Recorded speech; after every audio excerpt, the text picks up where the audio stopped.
It's not every day that you interview someone who helped create the iPhone. Dave Myszewski, VP of Product at Wealthfront, is one of the best product builders in fintech today. So he knows a thing or two about recognizing when you've built something that customers really need. The only thing that's a yes is when people will ask things like, sometimes they'll interrupt you as you're showing them the product and say, well, when is this available? And they'll just literally lean over the table, and you know that person is desperate because they're already asking for it before you've even done anything. His time at Apple taught him what it feels like to build a product that delivers exponential growth. And that's defined how he runs his team at Wealthfront today.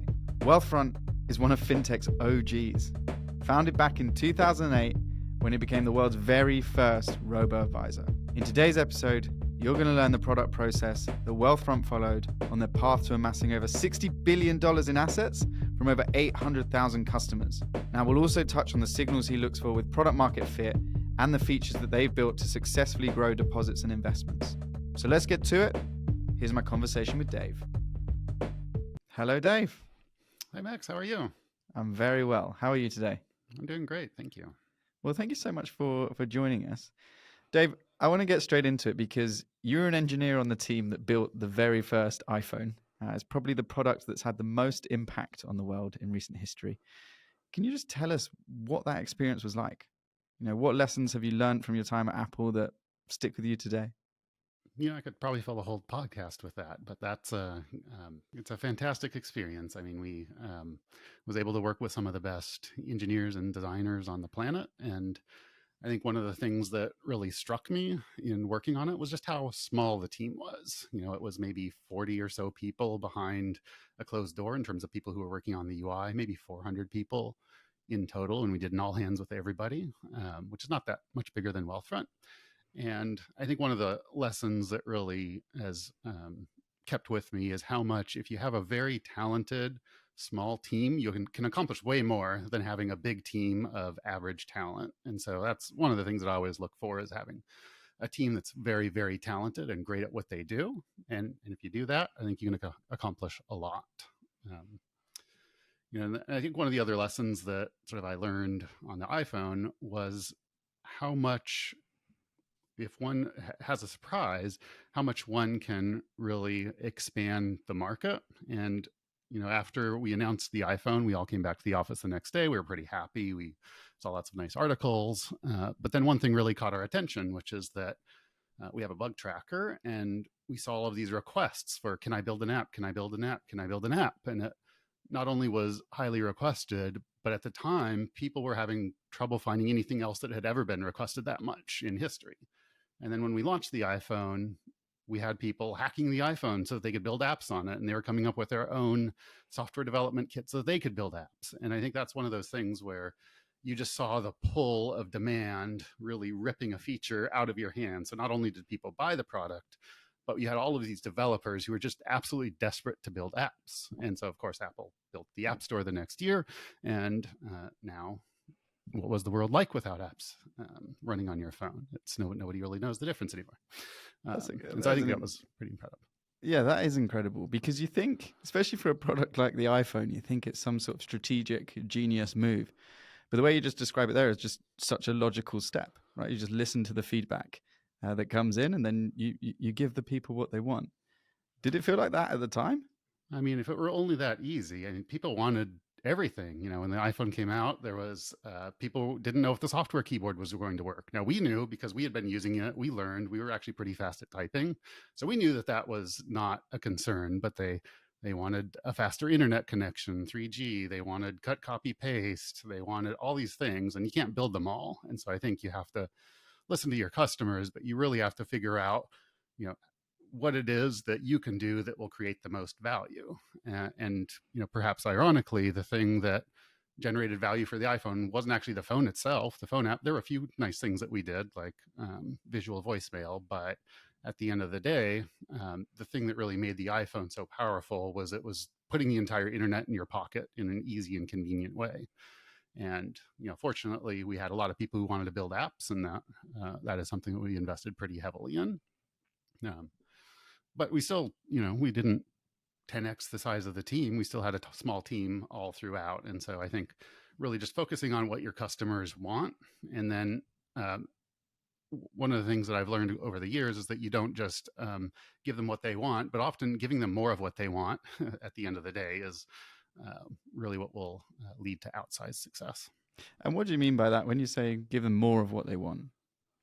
I think sometimes when you build a feature and it's working well, or a product and it's working well, there's almost a human natural reaction to move on to the next shiny thing.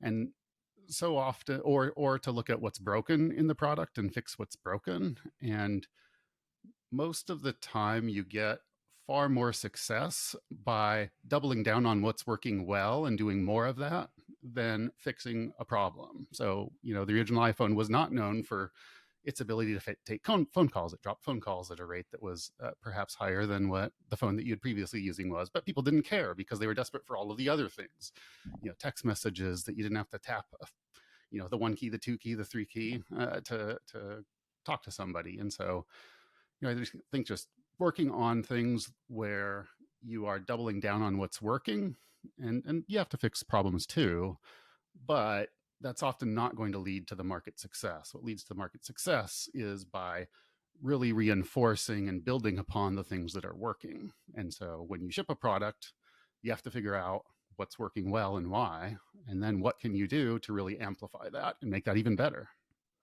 And did you expect the reaction when the iPhone launched? So, you'd obviously spent a long time building that product. And then when you put it out into the wild, did you expect the reaction to be that visceral and that strong? No, I don't think anybody did. I mean, I think we knew that we had a product that we wanted. We had no idea if it was going to be a commercial success, at the price point that it was initially launched at.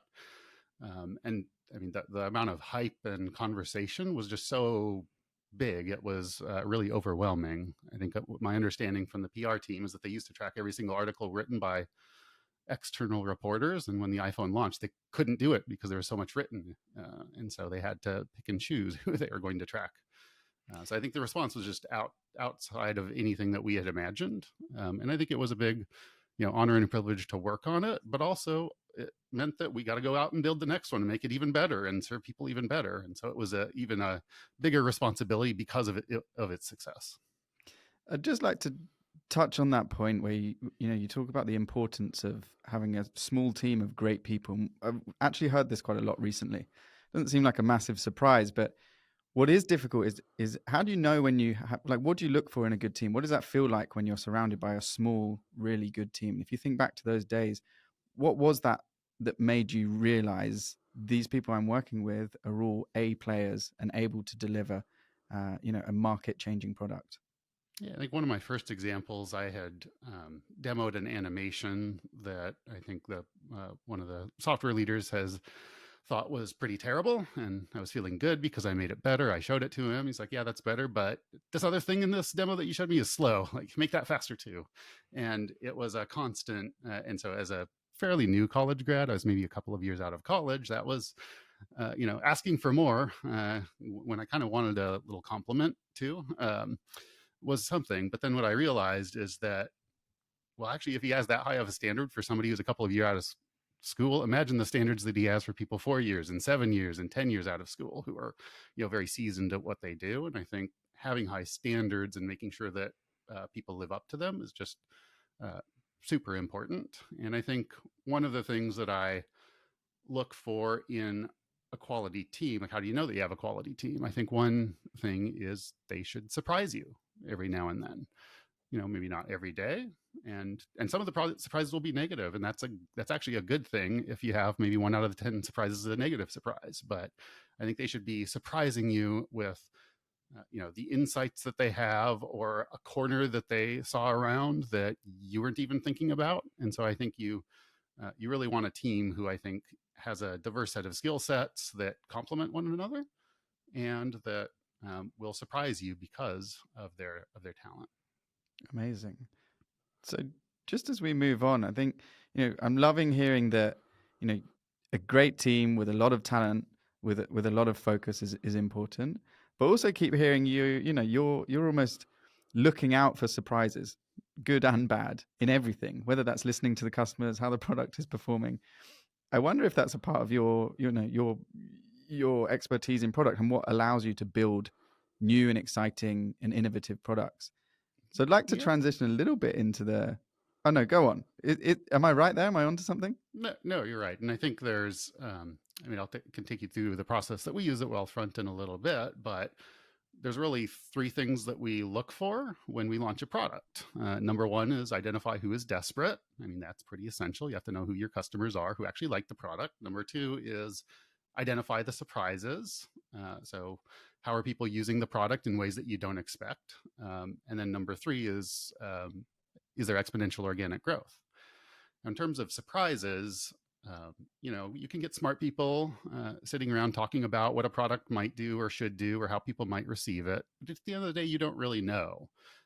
You can increase the odds of success, but you don't really know what's going to happen. And so, there were a couple of examples of this on, the iPhone. I think one was that I always thought the camera was pretty terrible and had never used a phone camera in my life. And, when I finally got to take it out and use it a little bit, what I found was that, well, actually I didn't bring my other camera there. So the comparison to the other camera was absolutely irrelevant because it was the camera that you had. The camera that you have is infinitely better than the camera that you don't have.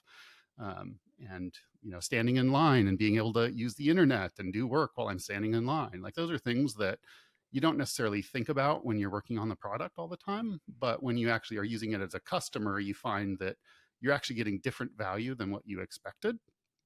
When we launched the cash account at Wealthfront, we had our biggest net deposit day in history on the first day. We had over $1 billion of net deposits in the first few months. And I think that was just I think we were expecting it to be a success, but the magnitude was just far and away higher than what we expected. And when you see customers that are just rushing towards your product, you really got to figure out what's working and why, and really figure out how you can amplify that.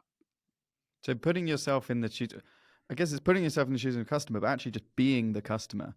And do you take that approach still with Wealthfront? Are you using the product on a regular basis?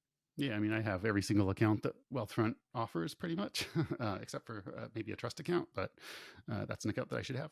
And you encourage your teams to do the same? I'm a big believer in, we refer to it as dogfooding, sort of at Apple. I think in general, the industry does as well. But I'm a big fan of using your product. Now, I don't think that everybody has that privilege because if you're building a product, you're not always going to build a product for whom you are the target market. But if you are, then certainly use it. And if you're not, you can at least see if the user experience is any good. But I think that you gain a lot if you are in the target market and you're using the product. And a lot of times we can learn how people are using it. And I think one of the things that we found at Wealthfront is that when our engineers adopt a product at a high rate, it's a pretty good sign of success. If they adopt it at a lower rate, it's kind of a sign that it's not going to be a broad market success. And so I think we do, and we take a lot of feedback and considerate in the product. So I'm a big believer in you don't really know what you have until you're actually using the product. It's also fascinating just listening to you because a lot of the signals you mention are pure organic signals. Like the excitement of the engineering team. It's not something you're not going to optimize for, but it's a signal that tells you we're doing something right here. Yeah, absolutely. And I think one of the things that we build our organization to do is to learn. So, when we launch a product, it's not the first time that anybody has ever used the product. We figure out how we can strip down the product to get to something that we can launch internally so that we can use it and figure out what are the things that we didn't realize as we're building the product, and then we iterate based on that. Well, this is a great time. Let's talk about the Wealthfront product process. So talk us through the consistent framework that you follow to continuously build the amazing products that Wealthfront have been putting out. Yeah, we really want to orient our product process around learning. And if the goal of an end product is to get to exponential organic growth, in order to do that, you have to have customers who are absolutely desperate for the solution. They can't be saying, well, this solution is 10% better than what I'm using. In the finance space, I think one of our biggest competitors is inertia. People don't want to make changes. And I think a lot of times when the product has tangible benefits, that's the only true measure of a product success. So then the question is, how do you increase the odds of success? And one of the things that we generally believe is that you can't always tell from the outcome of a decision whether or not the decision was a good decision or a bad decision, because you can make good decisions that for no fault of your own just don't work out, and you can make bad decisions that work out. So a couple of examples of that were, we were building some features on top of the cash account that would make it a better account, and then all of a sudden COVID happened and rates dropped to zero. Well, all of a sudden, if the APY is one of the value propositions, customers aren't going to be quite as desperate for something that's just a little bit better than what they're currently getting. And so we really want to figure out through our process what is likely to work. And the goal is to fail fast cheaply. Sometimes we have to get regulatory approval to launch a new feature. And sometimes we have a 6 or 12 month development effort. Ideally, we learn before we go through that as opposed to after we go through that. And what does that, can you give us a clarity on what that learning looks like for you?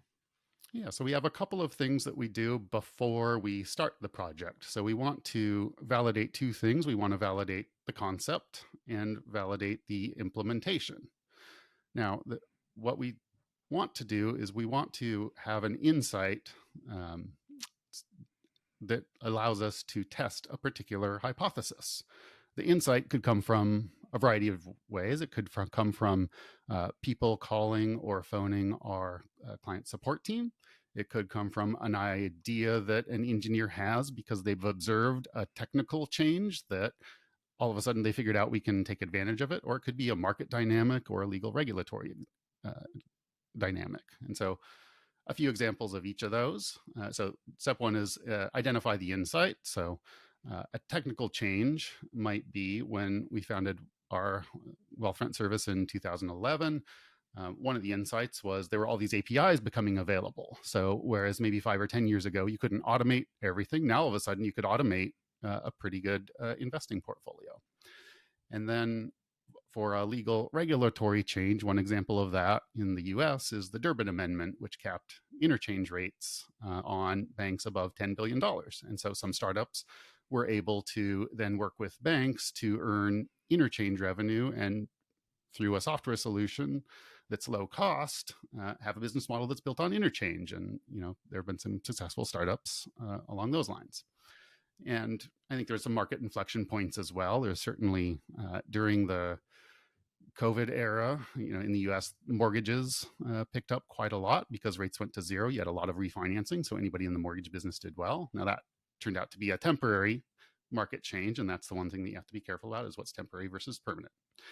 And then data is another way to develop an insight. So when we were working on our cash account, what we found was that a lot of our customers who were using us for investments actually had a bunch of cash earning next to nothing elsewhere. And so what we decided was, well, we could probably find a way for them to earn a little bit more than what they're earning.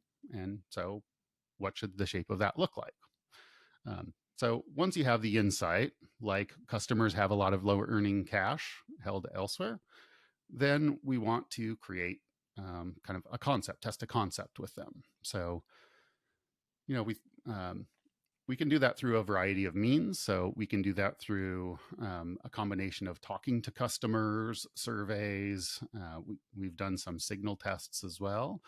There are a variety of ways that we can test whether or not people are interested in an idea, like I could earn a little bit more money if I took this action. But then what we really want to do is we want to test a particular implementation. So what I mean by that is what we like to do is go through a process called a design sprint. And this is inspired from a book written by someone from Google Ventures, where you can take an idea to a testable prototype within a few days. We've done shorter versions as well. And what we like to do is, as an input to that, align everybody on what is our hypothesis. So one of the things that align everyone internally on what your hypothesis is out the back of the research that you've done? Yes, it's to align everybody internally. And so we have to do that. One of the mechanisms that we have is we write a blog post. And so this is sort of inspired by Amazon's 6-page memos, where they do a press release. We tend to announce with blog posts. So we call it a blog post. But in that, we're really trying to articulate very succinctly who is the target audience, what is it that we're building. The value proposition should be very clear.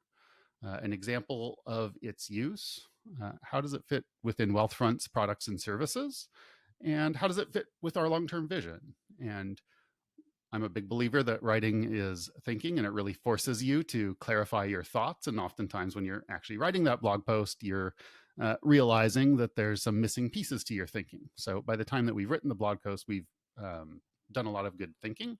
And now we have an artifact that we can use to align everybody on what it is that we're trying to do. And then our design sprint typically has a question that we're trying to answer. And that process ends with us having an actual UI mock-up that we can then test with customers. And then we proceed to what we call customer development. So what I'd love to do just quickly is to dive into each of those stages, because I think, we were speaking about this before, right? It's a process is very easy to follow, but to do it well and to deliver a transformative product is very difficult. So just on the research, what makes the difference between getting great research and great insights versus getting insights that are poor inputs to building the product?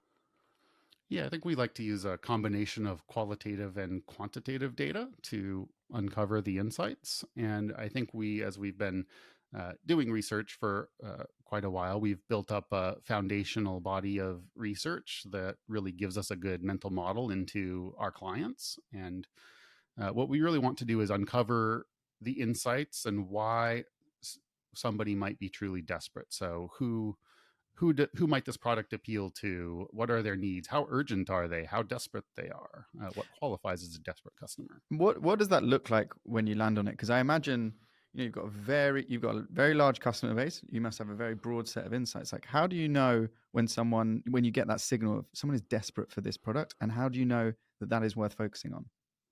Yeah, so we do a process called customer development. So we take a prototype and put it in front of clients. And one of the examples that I like to give when I'm onboarding people into Wealthfront is when we did the cash account. I think one of the observations that we had, in addition to they weren't earning money on their cash, was the institutions in which they were not earning a lot of money on their cash also had things like money market funds that they could access. And so we initially thought that we needed to provide value far and away beyond additional yield. And so we built a prototype with a lot of automation that, helped you figure out how much should your emergency fund be, help you plan for bills. And we put that in front of customers, and most of them hated it. And then we kept asking, well, that's a little strange. They don't want this extra money. Why? What do they like? And that's very powerful because removing features also saves you time. So you can get a product to market faster. And it's more compelling, but you have to be confident that you found a truly desperate customer. And the reason why we were able to do that was we were able to put a prototype in front of customers, get their reaction, iterate and updated the prototype. And then what tends to happen when so number one, we ask a hard question. So one of the things about having hundreds of thousands of clients who like your service is that they tend to not want to disappoint you. So if you say, hey, what do you like this? Well, if they don't like it, they're not going to say, no, I hate it, it's awful. They're going to say, well, yeah, I might try it. And so what we try to do is people are very polite. So we try to ask them a question that is really hard to give kind of maybe a lukewarm answer. So, well, if this product existed today, would you deposit $10,000? And if they're kind of lukewarm about it, they'll probably say, yeah, probably not, or give some maybe answer, or they'll say, no, I wouldn't do that. Now, for us, maybe is the same as a no. And the only thing that's a yes is when people will ask things like, sometimes they'll interrupt you as you're showing them the product and say, well, when is this available? And they'll just literally lean over the table, and that person is desperate because they're already asking for it before you've even done anything. And so I think that is what we really like to look for, is that true desperation. Yeah, that's another one of these, organic signals that is not taught in the sort of the startup metric framework that you're tapping into. I love that. And at Finimize, we had a very similar thing where, the first product we ever built, we listened to our customers, and it was like a financial planning tool that would map out suck in all of your transactions, then sort of plan your life for you, because it's what everyone told us that they wanted. And even in the interviews and user research phase, people were saying, oh yeah, this is great, this is exactly what I want. And then when they went home, we saw the data, no one was engaging with it, no one was using it for a myriad of different reasons. But I love that putting this forcing function where you're just optimizing for that that organic growth that you mentioned at the moment at the beginning of this podcast is such a great way to sort of root your product team in building things that are actually going to matter, and sort of resetting that research loop if you haven't landed on something just yet. Yeah, I think we're really looking for customers to be absolutely elated by the products that we ship. We don't want them to like it. We want them to love it. And if they love it, the other side effect that will happen is that when friends say, hey, I have this money I'm trying to figure out what to do with, they'll say, oh, I use Wealthfront and I absolutely love it. And so that organic word of mouth also helps you grow the business as well. Well, I wanted to ask you about that, because everyone that I've, my whole career in finance, everyone will tell you finance is about trust. But when you introduce digital products, like building trust is different. It's very different to meeting someone face to face that you build rapport with over time, and you can build that trust through the personal connection. But at Wealthfront, you've been very successful, probably more successful than any other platform, at building up trust digitally enough that they're willing to deposit over $50,000, which is a large sum of money. If you had to sum it up, like, how do you build a product that builds enough trust for people to deposit large sums of capital without meeting a person face to face? Yeah, I'm a big believer in the old adage that trust arrives on foot and leaves on horseback. And so I think one of the things that is very important to us is not only that we build trust, but that we retain it over a long period of time. And I think there's a variety of things that we do. I think very clear, simple explanations helps everybody. One of the things that we want to do in general is whatever product that we build, we want to be a quality product that's recognized as quality by people in the industry. So there are a lot of products that we could build that would probably get consumers' attention, but they'd be junk. We don't want to build junk. We want to build quality products. And so if you can build a product that people in the industry say, yeah, that's the right way to do things, then that typically helps as well. And then those people can be reference points for others who are a little less familiar with wealth. So that sort of combination of having the savvy people saying, yes, this is a good strategy, and the people who are a little less savvy being able to use them as reference points, and then also, but feel empowered by the simple communication that we use. Another thing that, one example of that was when we were building our advisory portfolio. We had a long-term passive diversified portfolio that people could recognize that yes, passive is the right way and you should have a diversified portfolio.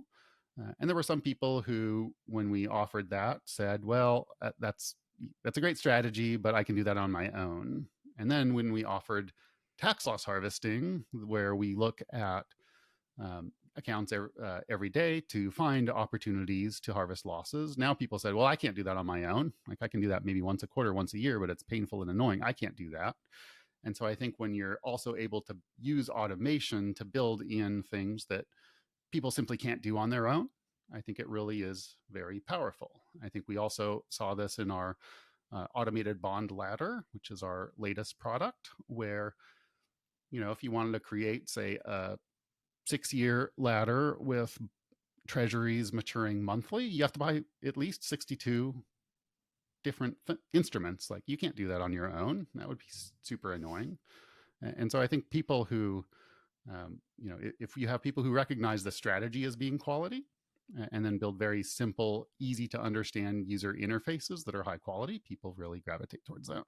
And it makes so much sense, because in finance, if you think of the influencers on that decision, it's family and it's people who work in the finance industry that are within your network that drive that word of mouth. We see it time and time again. Like, who do people go to ask where to invest and who to invest with. It's their friend or family member that works in finance. So I love that, you're building with those people in mind as sort of a quality check, and then building a product that is giving clear value is not possible to do on your own without the Wealthfront product. I think that's fantastic advice for anyone building fintech products out there and trying to deliver value.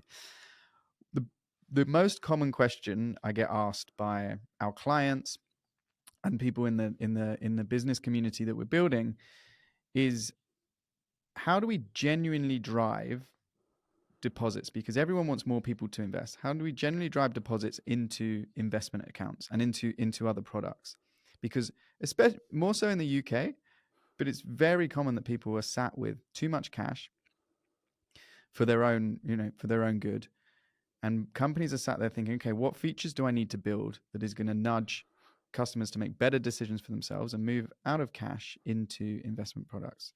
At Wealthfront, you built some amazing features. Just love to know from the features that you've built, where has that success been for you in driving greater share of wallet, greater product adoption, and better customer outcomes? Yeah, I think a big part of it is just our focus on a high quality digital experience. So we have very simple, intuitive designs, and so much of our audience also comes from the tech industry as well. And they really have a high bar for what a quality consumer technology product is. And we really focus on creating a good consumer technology experience. And I think one of the things that we like to do is to help people recognize the value of taking action over time. So a couple of concrete examples that we've done when it comes to holding money in cash, we can certainly help people understand that we can make the benefits tangible, and we do so through automating our platform, so we can offer services at low cost. So that reduces the friction. The lower the cost, the lower the friction. And we can nudge people into certain behaviors, like saying, well, you have this money over here. If you moved it over to the cash account, this is how much interest you would make at sort of 5% over the next 12 months. And so that really makes something like an APY that is intangible into it's a tangible number, but people don't know what it means to them, and then turns it into something that is very tangible to them.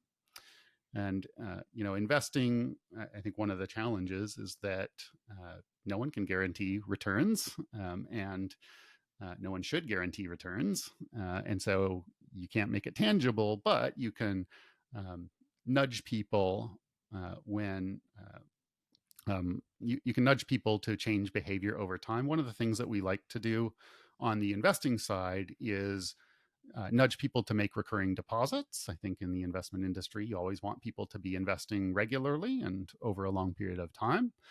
And people are receptive to that message when times are really good. And then when times aren't so good and the market pulls back, people tend to leave the recurring deposits on. So you've not only motivated behavior that helps the business, but more importantly, you've nudged people into a consumer behavior such that their default in 6 months is I'm going to invest, as opposed to the default is I'm not investing. And I think anytime that you can make the default decision of inertia to do the right thing, you're going to be better off and your clients will be better off.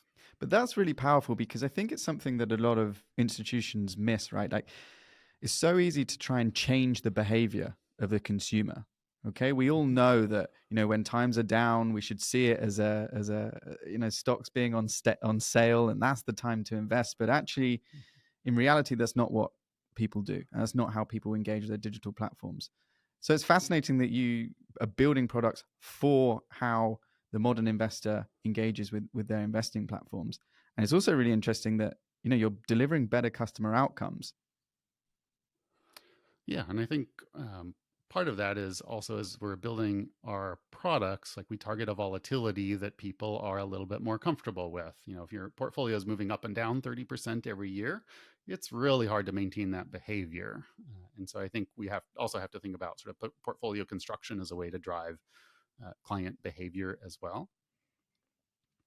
And That's then also amazing. making sure that we're on the same page as to what is the purpose of money. What do you mean by that? That's interesting. Well, I think our clients are investing for different time periods, and one of the things that if you kind of step back, most of our clients are in their accumulation phase. So they're getting promotions, they're earning more, they're working for a startup and having a liquidity event, and so they are going to be earning more every single year. And so sort of the mental model is they're adding to their accounts, and then when they retire, they will take away from their accounts. But the world's way more complex than that, right? People want to buy a home in the US. And so how do you save for home? What account should you use and how should you withdraw? And so sort of, some clients don't want to have any risk at all. So something like putting money in your Wealthfront cash account where you can earn more, it's not going to grow as much as an investment portfolio might over a long time horizon. But if you're going to buy your house in 3 months, that's a good place to have it. Whereas if you're saving maybe in a couple of years or 3 years, then maybe something like our automated bond ladder would be a great place for that money. And if you're saving for the long term, long-term diversified portfolio. But some people will be comfortable changing their situation. So if they might want to invest for the potential to earn more, but if markets pull back, they'll just buy a house later. Whereas others might really want to buy a house in 2 years. And so you have to keep that money safer. And so I think having sort of the wide variety of products for different time horizons, and then helping people understand which product they should use is a powerful way to drive people to action that also will create the best outcomes for them. How do you do that final piece you just mentioned about educating people on what the right product might be for them? I guess my question is like, how do you balance the customer going on a self-directed journey to decide that they need this product now versus nudging them towards products that may be best for them? I think this is a problem that I would love to solve in a very, very elegant way over a longer time horizon.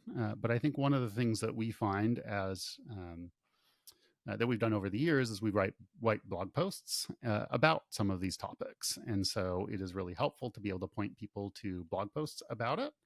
And then we can use what, data from what people are using to identify what's resonating with clients. And then we can use that to tell people about how you should use the various accounts or why you might use various accounts. One of the things I'm very excited about from the consumer technology experience is there's been so much effort the last 15 years into nudging behavior to drive things like engagement. So going back to your, social media posting and all of that.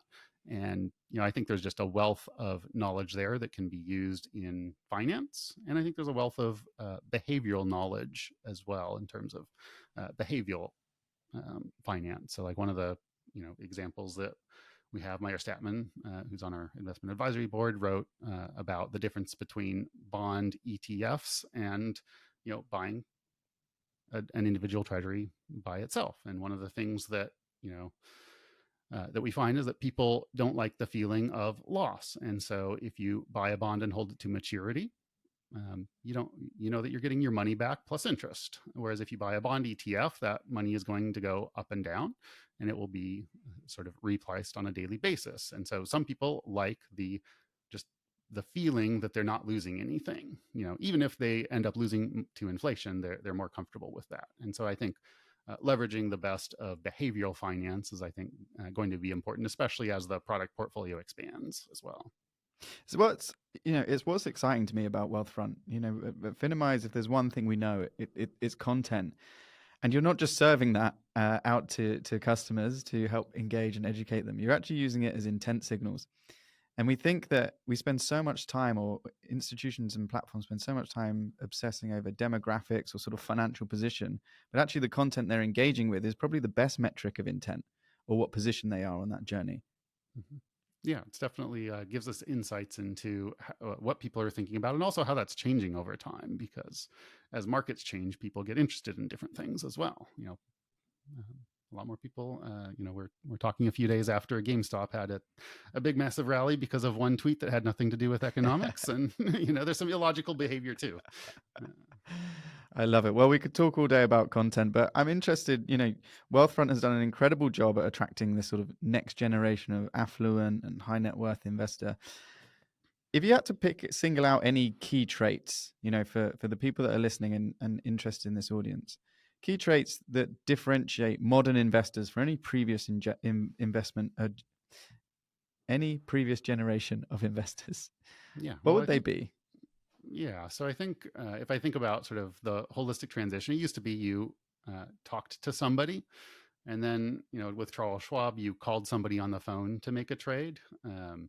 And today it's you use an app for things.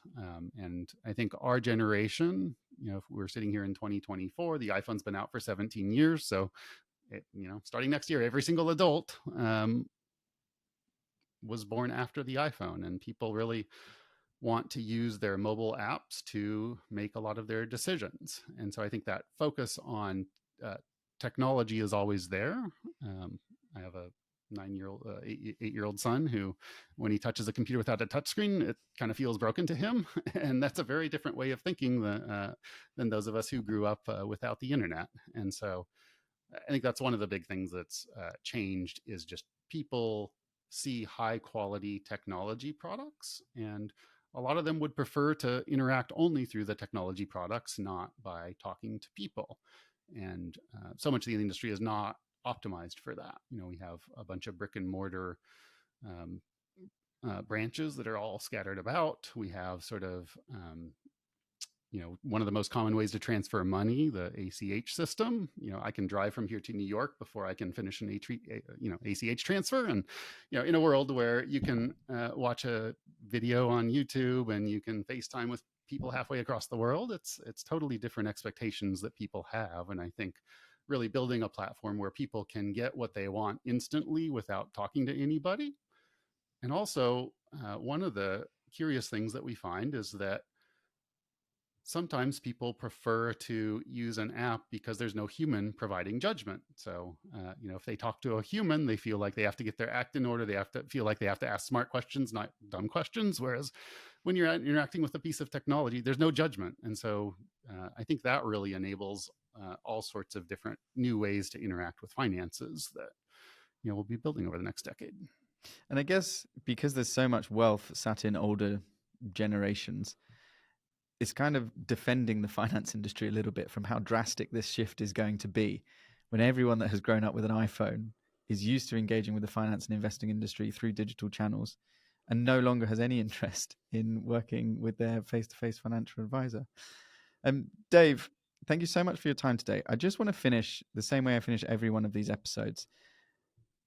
Your lessons as a product leader. So, one of the first engineers on the iPhone through to leading, one of the most innovative companies in wealth management. If you had to give one piece of advice to someone trying to build a transformative product, what would it be? Yeah, so I think it's really a 3-step process. Find a desperate audience. Once you ship a product for them, savor the surprise and lean into what's working. Don't worry so much about what's broken. Really worry about what's working and why, and make that even better. And I think that's much easier said than done. But if you do those 3 things, I think you'll be maximizing your chances of success. I love it. What a great way to wrap this episode up. Dave, I personally am going to leave this with constantly aiming for exponential organic growth and nothing less from now on, because it just sets the bar so high. And it also means that, you're looking for these signals that you mentioned, right? Like, what it feels like when it's palpable that you're building a product that people love. And that may not be something that you optimize for on a day-by-day basis. It's just a feeling that when you've got something right. It's so refreshing to hear that. And thank you so much for your time today. Thank you so much for your time. It's been great chatting with you.